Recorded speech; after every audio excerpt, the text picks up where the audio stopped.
Assalamualaikum warahmatullahi wabarakatuh. Yang terhormat Bapak Kepala BPSDM, kemudian teman satu angkatan saya Pak Hadi, Pak Dirjen Pak Danis, dan Bapak-bapak maupun ibu-ibu peserta dari acara webinar ini. Tadi disampaikan oleh Pak Hadi, Kepala Pak Kaban, data yang sangat masif dan update tentang terkait dengan dengan pandemi. Kemudian Pak Danis khususnya terkait juga dengan keciptakaryaan, ya.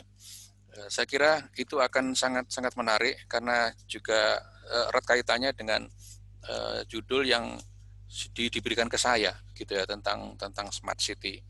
Nah, kalau dicari keterkaitannya antara smart city dengan pandemi, dengan COVID-19, saya pikir smart city itu sebagai sebuah konsepsi bisa dikaitkan sangat lentur, ya, bisa dikaitkan ke mana saja gitu.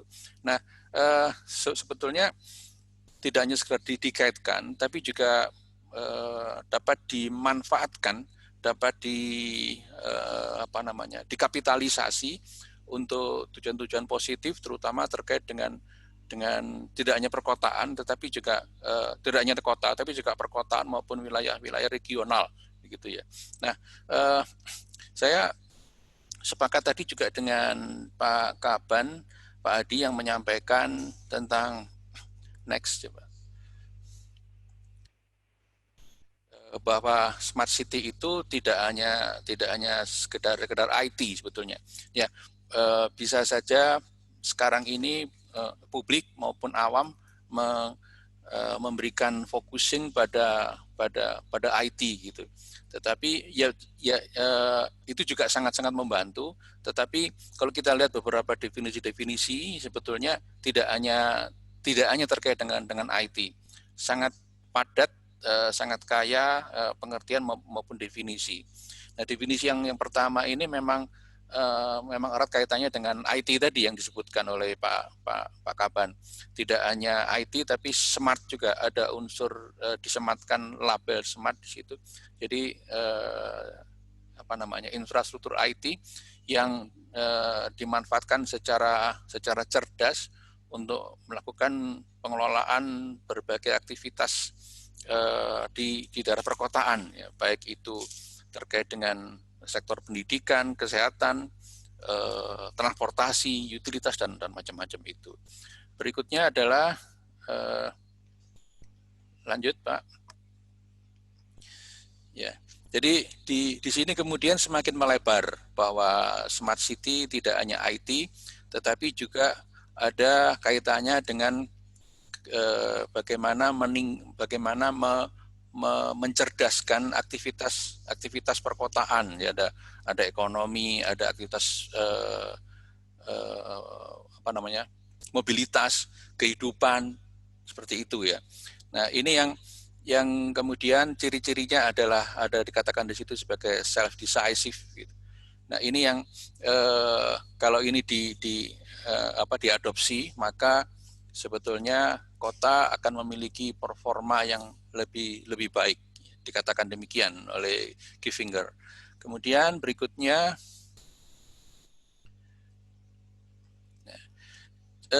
kata smart itu kemudian difokuskan pada hal-hal yang terkait dengan beberapa value system, gitu. Misalnya efisien, berkelanjutan, kemudian equitable atau livable, gitu. Nah, ini kan sebetulnya perluasan makna daripada smart city sebetulnya.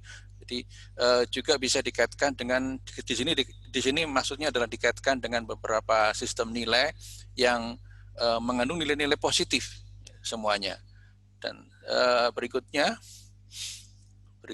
adalah nah, ini juga masih berkaitan juga dengan IT, ya.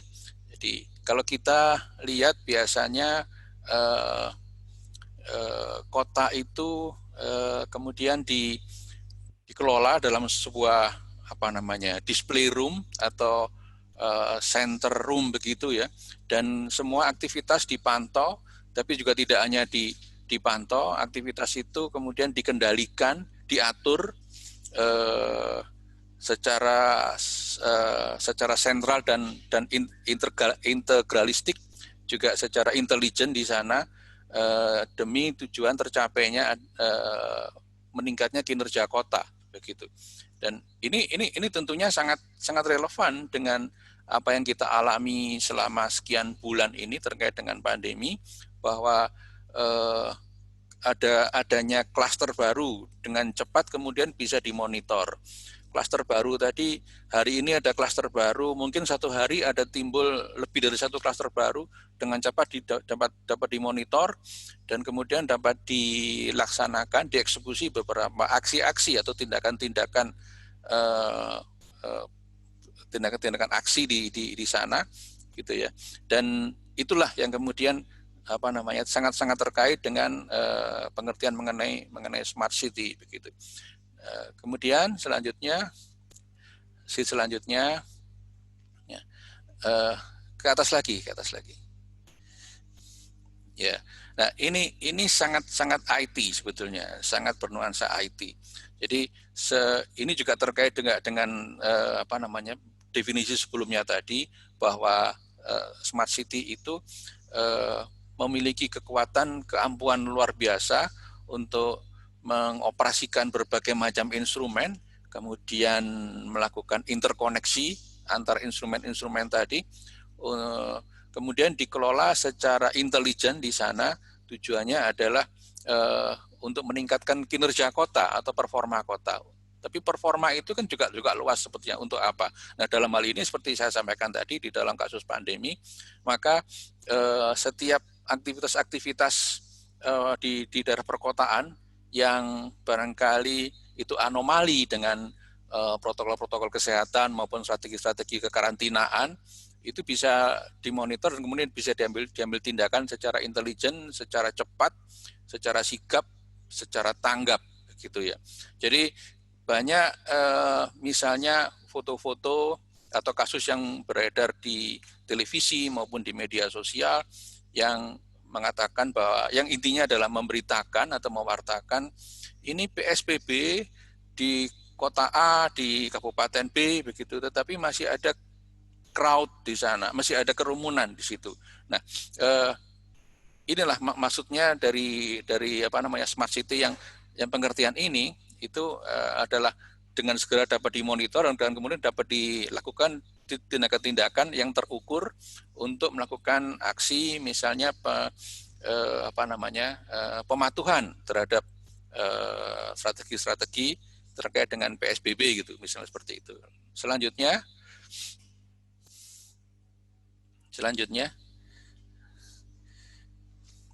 nah ini pengertian yang lebih luas lagi dan lebih humanis sebetulnya, bahwa tidak hanya IT, tidak hanya infrastruktur, tidak hanya urban services, tetapi juga kota yang mampu memberikan kehangatan bagi warga kotanya terkait dengan kultur di situ, knowledge, kemudian kehidupan perkotaan yang nyaman, aman bagi warganya. Itu juga masuk kategori sebagai smart city. Nah, sehingga pengertiannya sangat luas di sini. Kalau kita kaitkan dengan pandemi yang ada sekarang ini, mestinya di awal-awal banyak warga yang merasa tidak nyaman dengan dengan protokol stay at home atau work from home dan sebagainya, atau belajar dari rumah bagi para siswa, bagi para mahasiswa juga. Dan kemudian bagaimana agar meningkatkan kenyamanan selama melakukan staying at home maupun work from home itu. Itulah kemudian bisa didekati dengan norma-norma yang terkait dengan aspek kultural maupun life di situ ya, supaya hidup itu lebih bermakna begitu, walaupun pada kondisi pandemi. Lanjut. Yang terakhir di sini adalah bukan terakhir definisinya, tapi definisi itu sangat beragam. Saya quote beberapa yang terkait dengan tema hari ini, begitu ya. Jadi di sini juga dikaitkan smart city itu dikaitkan dengan kebebasan berbicara, begitu. Nah, dalam arti seperti ini, ada masyarakat, segmen masyarakat tertentu barangkali terkait dengan ekonominya terganggu begitu ya, karena pembatasan, karena harus stay at home begitu, maka dia punya kesempatan, bukan berarti punya kesempatan untuk turun ke jalan karena itu akan memicu crowd, tetapi dia bisa menyalurkan aspirasinya melalui beberapa koridor-koridor komunikasi gitu ya. Salah satunya misalkan melalui medsos gitu. Jadi itu yang terkait dengan smart city. Kemudian terkait dengan dengan definisi ya. Nah, saya coba kupas dimensi. Jadi saya unit paparan saya, unit analisis saya dan unit rekomendasi nanti dari apa yang saya sampaikan itu adalah dari unsur dimensi sebetulnya. Nah, di dimensi di sini ada 6, ada smart people misalnya begitu ya. Nah, di smart people itu kan kita berusaha mencerdaskan sebetulnya masyarakat masyarakat terdampak, tetapi masyarakat terdampak ini kan semua terdampak ya, walaupun di spot itu, di kota itu, di kabupaten itu, di provinsi itu misalnya belum ada kasus positif, tetapi kan dia terdampak sebetulnya. Terdampak karena tidak bisa mengakses masuk ke wilayah-wilayah terdampak karena dia punya hubungan ekonomi misalnya, mereka punya aktivitas atau transaksi sosial misalkan begitu tidak terhambat akhirnya. Dan itulah kemudian makanya perlu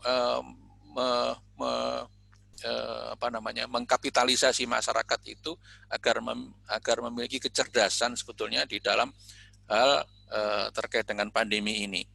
Salah satunya kan sudah dilakukan oleh pemerintah di sini dengan beberapa aplikasi. Barangkali tidak hanya pemerintah pusat punya aplikasi atau Menkes, tetapi juga beberapa provinsi punya aplikasi semacam itu untuk mendeteksi awal sebetulnya. Jadi mendeteksi awal itu dari simptom yang sangat sederhana saja, apakah batuk, apakah kemudian suhunya berapa dan sebagainya. Jadi dari itu yang sudah beredar dan kemudian kalau itu bisa dibaca, bisa diakses secara gratis, secara mudah, secara murah, maka mau tidak mau itu akan meningkatkan literasi masyarakat sebetulnya. Jadi saya tidak melihat itu sebagai upaya menakut-nakuti, tetapi malah sebetulnya masyarakat semakin paham. Kalau sebelumnya dia takut membaca informasi, misalkan setiap sore jam 3:30 mendengarkan pengumuman dari Pak Yuri begitu ya, kok naik terus begitu. Tetapi kemudian dengan aplikasi-aplikasi semacam itu dia akan tahu bahwa naiknya kenapa sebetulnya, atau naiknya ada di wilayah mana, apakah di wilayah itu masih rendah kepatuhan masyarakatnya terhadap PSBB atau seperti apa, itu bisa didapat oleh masyarakat dan kemudian akan meningkatkan literasi sebetulnya. Nah, masyarakat yang sudah punya kecerdasan ini memang belum semua, tetapi sudah mulai ada bahwa masyarakat itu mau diatur sesuai dengan protokol kesehatan. Ada spacing di sana. Jadi physical distancing itu bisa diterapkan memang bertahap, tidak semua di kelompok masyarakat itu langsung applicable sebetulnya. Tetapi sudah ada misalkan di pasar mana ini, Salatiga kalau tidak salah, itu mereka mau diatur seperti begitu. Ya, kemudian dia ada di tempat-tempat lain juga. Ada di Pasar Mataram kalau tidak salah juga, karena saya mengatakan sambil contoh pasar karena pasar itu juga merupakan satu inkubator tertentu, satu inkubator dalam kasus COVID. Nah, kemudian ada juga di bandara. Lanjut. Nah, ini tahap demi tahap sekarang walaupun mungkin belum 100%, tetapi ini sudah menjadi kebiasaan baru di masyarakat kita. Dan bisa jadi ini tidak hanya kebiasaan baru, sekian waktu mendatang ini akan menjadi kultur baru, kultur masyarakat kita yang lebih hygiene dibandingkan dengan sebelumnya, selalu cuci tangan, selalu hand sanitizer gitu ya, selalu menggunakan hand sanitizer dan sebagainya. Lanjut. Ini ciri-ciri masyarakat cerdas. Kemudian lanjut saja. Selanjutnya, nah ini saya kira terkait juga dengan keciptakaryaan ya. Masyarakat kita itu sebetulnya ini saya kemarin sampaikan di acara yang berbeda bahwa yang namanya kekumuhan itu mestinya tidak langsung dikaitkan dengan COVID, karena itu persoalan ada atau tidak ada COVID, ada atau tidak ada pandemi, kota harus punya suatu strategi untuk memerangi kekumuhan sebetulnya, dan itu sudah dilakukan oleh pemerintah melalui Direktorat Jenderal Cipta Karya. Ada beberapa effort, beberapa program maupun strategi, dan sekarang saya yakin masih ongoing ya, seperti itu. Nah ini jadi tapi masyarakat sendiri harusnya paham bahwa ketika dia harus selalu mengakses air bersih setiap hari untuk mendapatkan keamanan terhadap pandemi, keamanan tertular begitu, maka dia mestinya tidak ingin hidup di tempat-tempat yang kumuh dan minim akses sanitasi misalnya begitu. Ini kombinasi antara smart living dan smart people sebetulnya. Masyarakat harusnya bisa juga diberikan literasi bahwa tidak hanya tidak nyaman, tetapi juga sangat rawan terjadinya penularan. Lanjut. Sama begitu ya. Jadi ini barangkali sikap-sikap seperti ini harusnya sudah mulai ditinggalkan. Perilaku ini harus mulai ditinggalkan. Tapi senyampang dengan itu, pemerintah juga secara terus-menerus meningkatkan sebaran layanan atau meningkatkan kualitas layanan terkait dengan sanitasi gitu ya, dan akses terhadap air bersih. Lanjut. Nah, kemudian ternyata smart building begitu ya, itu sangat berkaitan. Jadi dalam kasus tertentu, misalkan kalau kita pernah baca 1-2 jurnal bahwa ternyata hidup kalau kita berada di dalam satu ruangan tertutup, ada AC, maka penularan itu walaupun melalui droplet tidak hanya 1-2 meter, tapi bisa menyebar begitu. Ada contoh yang kemarin di awal-awal di Cina, jarak 4,5 meter di dalam bis dia bisa tertular. Nah itu sehingga di sini dikatakan bahwa manfaat gedung-gedung green building, maksud saya green building begini ini bisa menjadi alat untuk meminimasi proses penularan, karena dia menggunakan penghawaan alami, juga pencahayaan alami, dan sebagainya. Lanjut. Nah, ini jadi hidup di daerah suburb, di daerah pinggiran kota. Dan hidup di daerah pinggiran kota itu kan sebelum ada pandemi ada aktivitas commuting menuju ke kota Indo, kemudian balik lagi begitu ya, temporary migration. Dan itu kalau dalam kondisi sekarang mereka stay at home, mereka work from home, selama prasarana IT-nya prasarana digitalnya lengkap di daerah itu, mereka tidak perlu lagi melakukan aktivitas commuting. Jadi ini juga salah satu upaya di dalam konteks kawasan untuk memerangi atau menyelesaikan kasus-kasus pandemi. Gitu. Lanjut.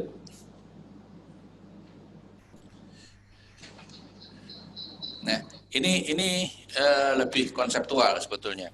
Kalau kita baca, ada report yang mengatakan bahwa semakin tinggi urbanisasi, semakin rawan sebetulnya terjadi penularan. Gitu. Ini ada data di reportase itu atau di salah satu jurnal yang saya juga baca seperti itu ya. Sehingga sebetulnya kota yang aman dari pandemi itu adalah kota-kota kota kecil dan kota-kota menengah sebetulnya. Nah, tapi kemudian kan ketika ada kasus seperti ini atau urbanisasi itu kemudian berimplikasi pada meningkatnya perkembangan daerah-daerah pinggiran gitu atau di perkembangannya daerah-daerah suburb.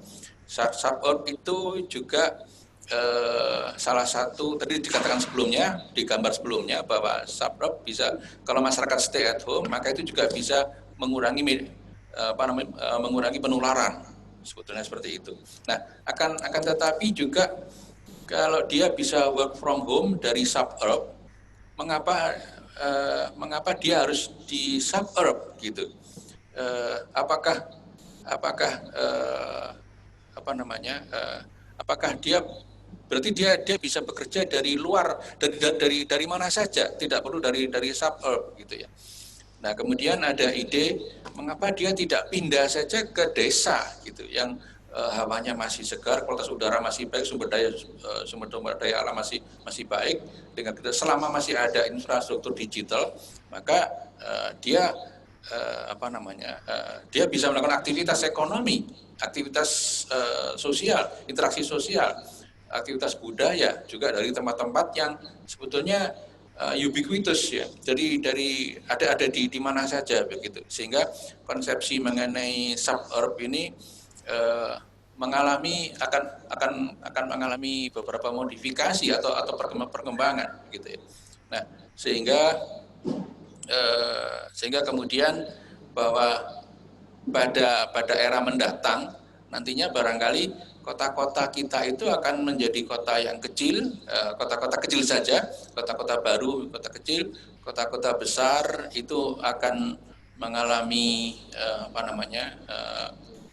modifikasi, ya, sehingga ya daerah-daerah perkotaannya atau terhuninya itu akan menjadi yang sangat-sangat sentral, ada di tengah-tengah kota dan sebagainya. Tetapi perkembangannya vertikal sebetulnya, tidak horizontal. Nah, kalau horizontal ada kemungkinan memadat gitu karena tinggal di pusat-pusat kota itu cenderung sangat efisien akan pemakaian lahan. Lanjut.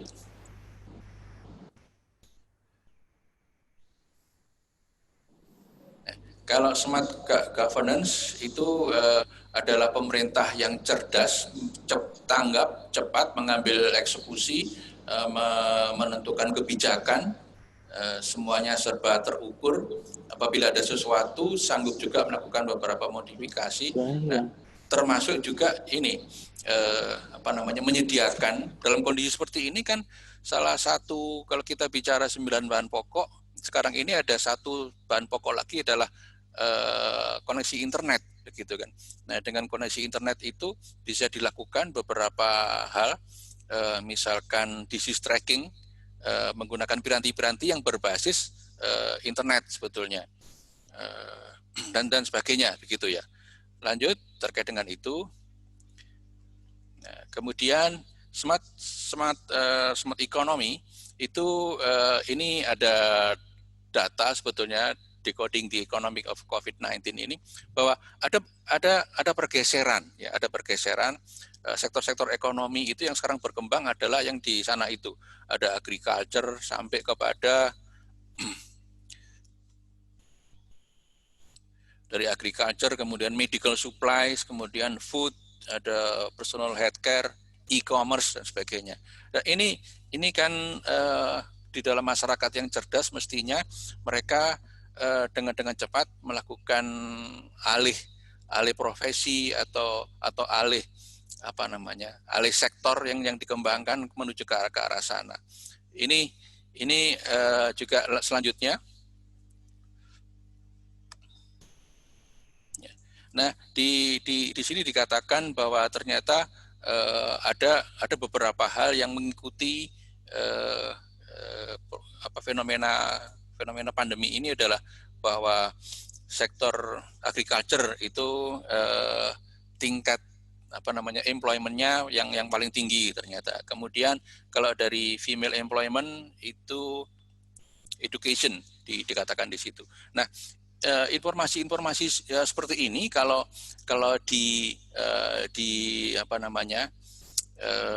disebar kemudian ini kan para warga dapat mensikapi gitu, kemudian masyarakat dapat mensikapi, tidak hanya dia bersikukuh pada satu sektor ekonomi tertentu yang jelas-jelas barangkali sektor itu mengalami pembatasan aktivitas akibat PSBB gitu ya misalnya. Lanjut. Nah, misalkan seperti ini kasus di Kabupaten Malang.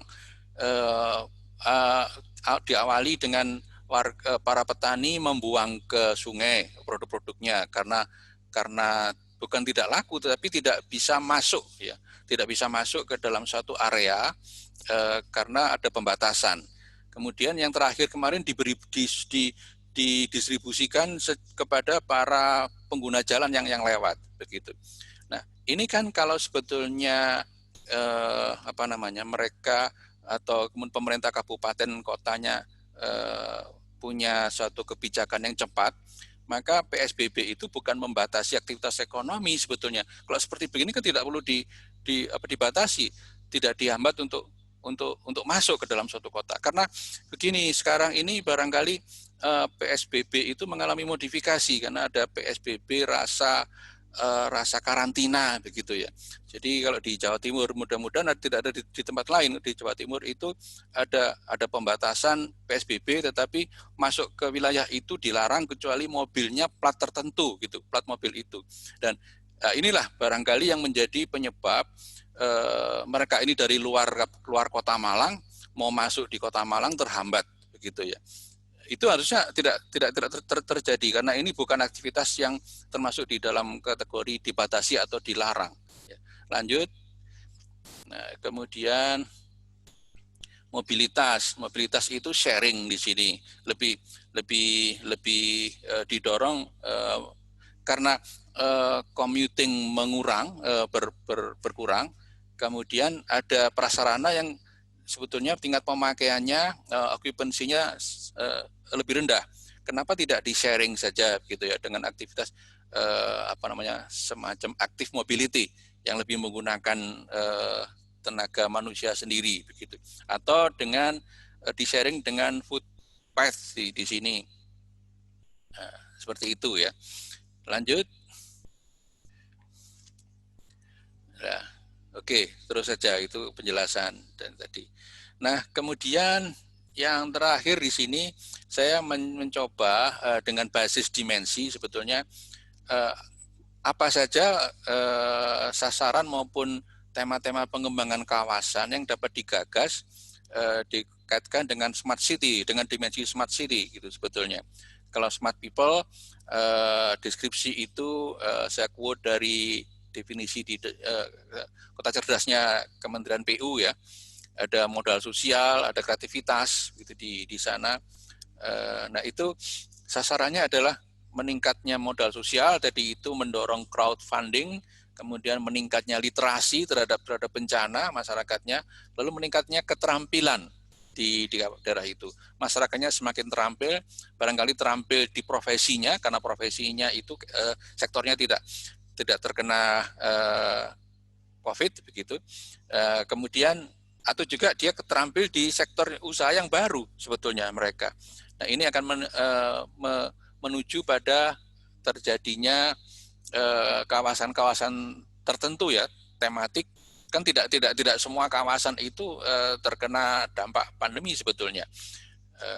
Itu menjadi kawasan-kawasan tangguh ya, terhadap bencana alam maupun bencana non alam. Lanjut, ini ada 6 dimensi smart city, lalu smart living. Di sini sasarannya ada terciptanya keseimbangan kehidupan antara kehidupan ekonomi, kehidupan sosial, kehidupan kultural, dan sebagainya itu. Lalu lingkungan sosial yang kondusif di lokasi-lokasi itu. Lalu terciptanya lingkungan budaya yang nyaman. Jadi saya menggambarkan di dalam smart living itu suatu kawasan yang tidak hanya nyaman secara ekonomi, tapi juga ada kombinasi antara ketiganya, nyaman secara ekonomi, nyaman secara sosial, nyaman secara budaya, sebagainya. Ini labelnya adalah kawasan strategis sosial budaya. Tetapi ini pun juga ini tidak paralel dengan kawasan strategis yang dikembangkan barangkali oleh Kementerian ATR karena ini terkait dengan pandemi begitu. Jadi ini hanya spot-spot tertentu, bisa kawasan itu bisa satu kota atau bisa satu kecamatan saja atau satu kawasan-kawasan fungsional dalam konteks itu. Dalam konteks ini pandemi. Lanjut. Kemudian smart environment.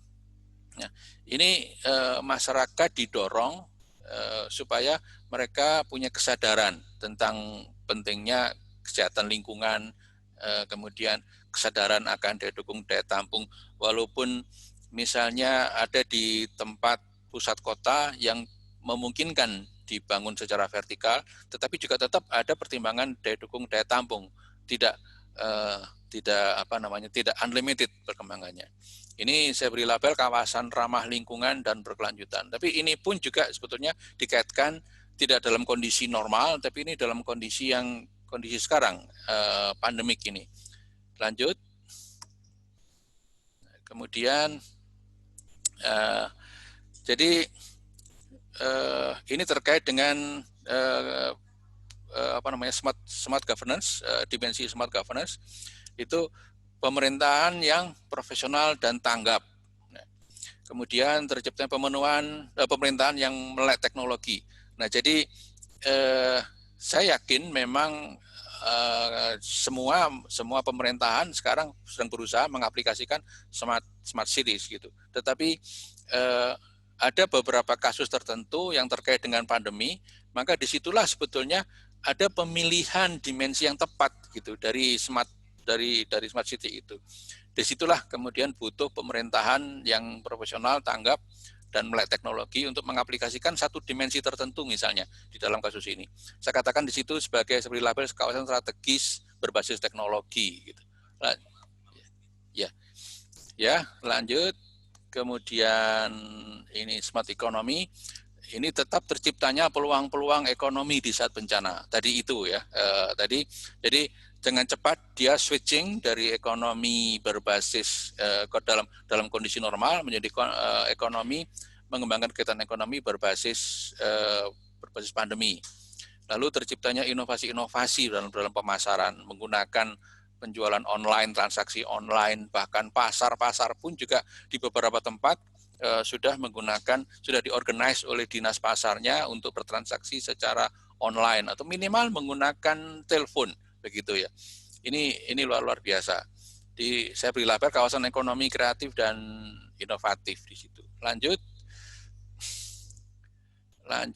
smart mobility, ini penggunaan alat transportasi berbasis active mobility. Jadi memang aktivitas pergerakan antar zona bisa jadi berkurang karena lebih mengutamakan stay at home, work from home, sekolah dari rumah dan sebagainya. Kemudian prasarana itu diharapkan bisa terpadu ya, yang terkait dengan penanganan bencana. Ini tentunya tidak semua jenis prasarana, tapi prasarana tertentu di daerah tertentu dengan kualitas epidemiologis tertentu yang kemudian terkait dengan prasarana mana yang mendukung dan mana yang harus diintegrasikan. Kawasan strategis infrastruktur terpadu di situ saya katakan begitu. Lanjut. Nah, jadi saya di sini ingin memberikan impresi bahwa sebetulnya tidak semua harus didorong dari 6 dimensi itu ya. Ada ada kalanya kota-kota tertentu di mana masyarakatnya barangkali belum mencapai saraf smart tertentu, maka smart people-nya yang diberikan satu harus di-emphasize sebetulnya. Misalkan pada kurva yang kurva yang pertama itu lebih mendorong pada smart living sebetulnya. Kemudian smart mobility, smart living dan smart mobility. Pada gambar yang kedua lebih mengutamakan smart economy dan smart governance, karena barangkali para pelaku-pelaku ekonomi belum begitu terbiasa, belum begitu cepat bereaksi, maka infrastruktur atau instrumen terkait dengan smart economy dan smart governance yang lebih didorong di tempat itu. Lalu yang ketiga itu masyarakatnya belum terbiasa switching secara ekonomi atau secara mata pencaharian, maka didorong melalui instrumen smart city itu.